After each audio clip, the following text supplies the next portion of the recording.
मंच पर उपस्थित सभी समादृत विद्वज्जन,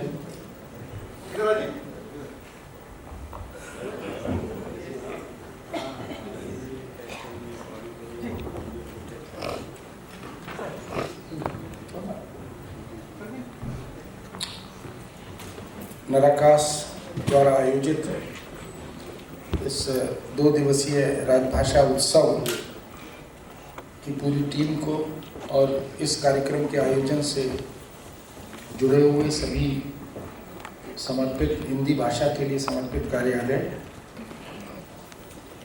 उन सबको मैं बधाई देता हूं और अभिवादन करता हूं। आप सबका इतनी बड़ी संख्या में हिंदी और वह भी राजभाषा हिंदी के लिए समय निकालना दिल्ली जैसे शहर में,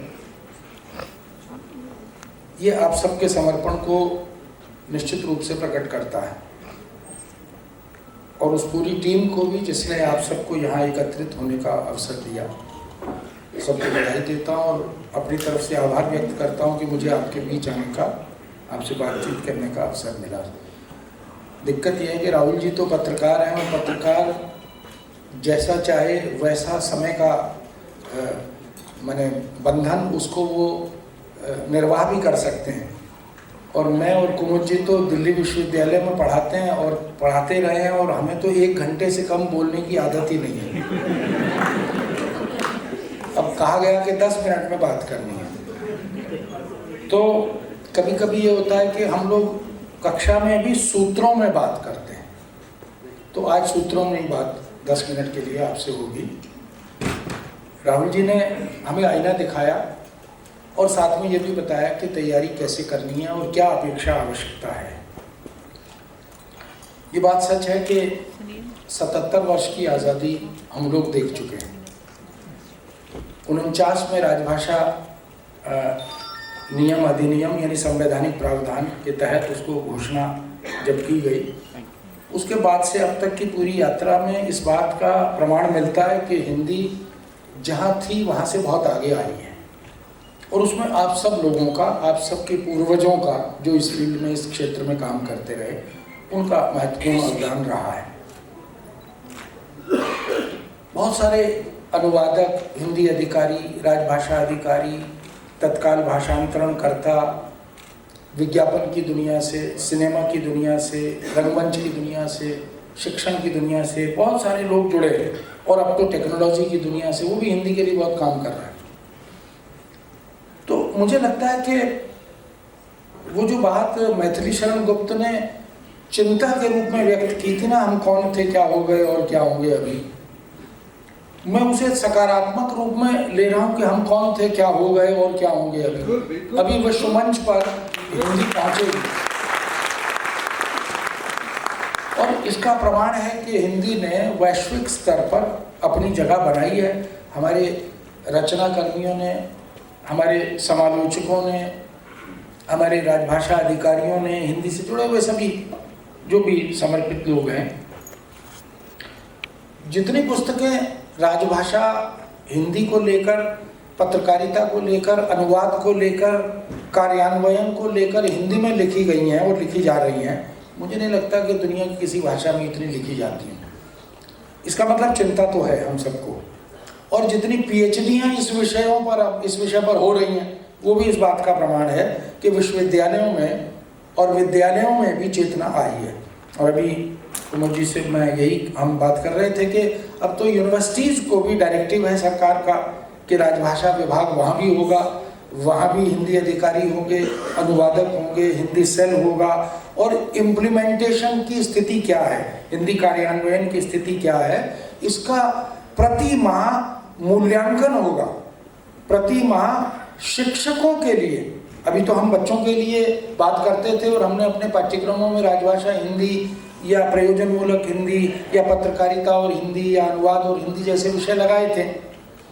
अब हम टीचिंग कम्युनिटी को संबोधित कर रहे हैं और उनसे आग्रह कर रहे हैं कि उच्च शिक्षा में हिंदी कार्यान्वयन होना चाहिए। उसके लिए आप सब मौलिक रूप से या अनुदित रूप से हिंदी में लेखन को कैसे प्रोत्साहित कर सकते हैं, कैसे लेखन कर सकते हैं, इसकी योजनाएं तैयार करें। और कुमुद जी तो दिल्ली विश्वविद्यालय का एक हिंदी इम्प्लीमेंटेशन बोर्ड ही है, कार्यान्वयन निदेशालय उसकी निदेशक का दायित्व भी देख रही हैं। तो ऐसे कार्यान्वयन निदेशालय देश के अन्य विश्वविद्यालयों में भी प्रारंभ होने जा रहे हैं। भारत सरकार की योजना है कि हर यूनिवर्सिटी में इस तरह की संस्था बने जो उच्च शिक्षा की पुस्तकों का हिंदी में या तो लेखन करवाए या उनका अनुवाद करवाए, ताकि आने वाले समय में हम हिंदी माध्यम से शिक्षा दीक्षा में, शिक्षण प्रशिक्षण में वह जो एक रिक्ति है उसकी पूर्ति कर सकें। तो इस दिशा में मुझे लगता है कि अच्छी स्थिति है। अब आप सब लोग, क्योंकि ये जो गोष्ठी है, ये जो कार्यशाला है या उत्सव है, मेरा आग्रह अनुरोध ये है कि ये इसको रिचुअल न माने, एक रस्म अदायगी ना हो कि नराकाश ने आयोजन किया, 2 दिन इकट्ठे हुए, नाश्ता और लंच और चाय सब बढ़िया हुआ, आप सबको पुरस्कार और गिफ्ट भी मिल गए, लेकिन उसके बाद फिर वही ढाक के 3 पात, ऐसा ना हो। आज यहाँ कम से कम ये संकल्प लेकर जाएं कि हम स्वयं तो हिंदी में काम करेंगे ही, जहाँ नहीं कर पा रहे वहाँ भी करेंगे, और अपने साथ जो भी सहकर्मी हैं, अधिकारी हैं, उनसे भी आग्रह अनुरोध करेंगे, उन्हें भी बाध्य करेंगे कि वो भी हिंदी में काम करें। अभी क्या होता है कि अधिकांशतः जहाँ जहाँ मुझे जाने का अवसर मिलता है और चर्चा परिचर्चा होती है, तो पता ये लगता है कि अधिकारी कह देता है कि अंग्रेजी में लाओ, तो हम सब हिंदी में काम करने वाले सरेंडर कर देते हैं।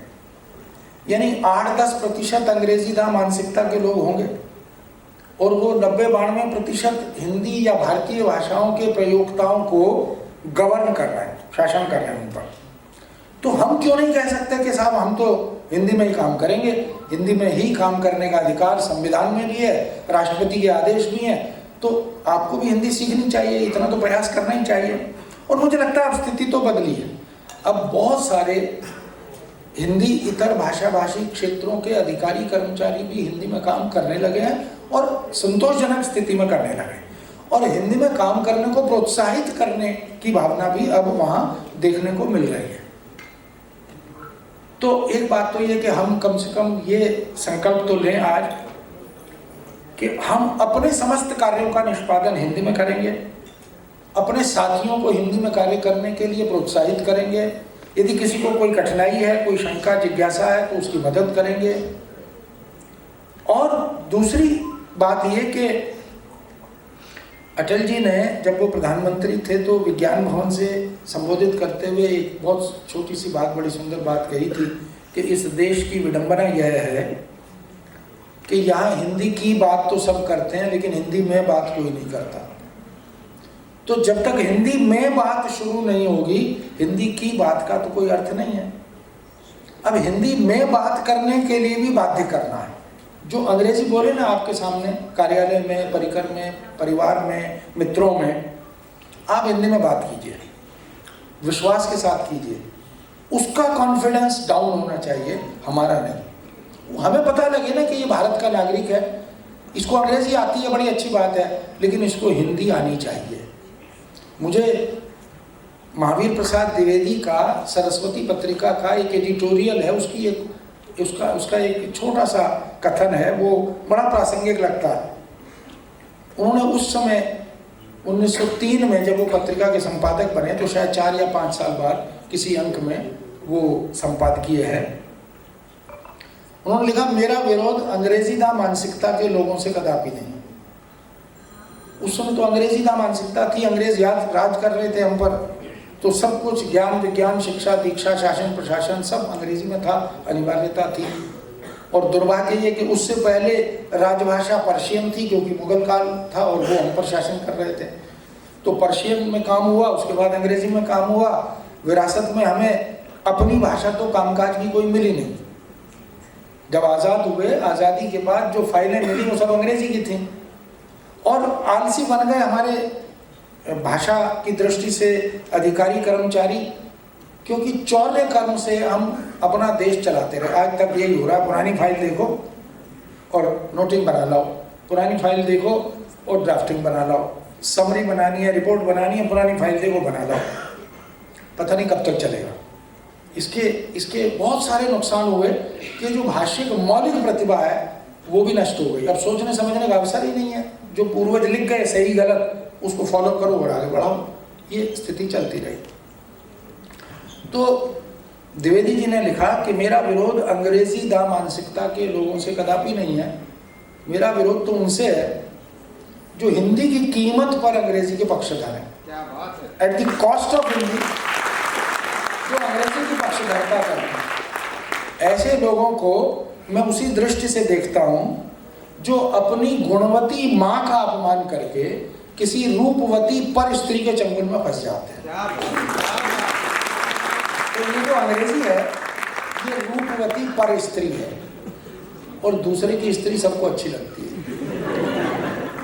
अपनी मां का अपमान करके और दूसरे की स्त्री की तरफ हम देख रहे हैं। आज भी हमारा युवा वर्ग, हमारे बच्चे, क्योंकि हम तो विश्वविद्यालय से संबद्ध हैं और ये बात बहुत ईमानदारी से स्वीकार करते हैं कि दुर्भाग्य ये है कि हमारे बच्चों को पीएचडी करने के बाद भी, चाहे वो अंग्रेजी के बच्चे हों चाहे हिंदी के हों, न तो सही हिंदी लिखनी आती है न सही अंग्रेजी लिखनी आती है।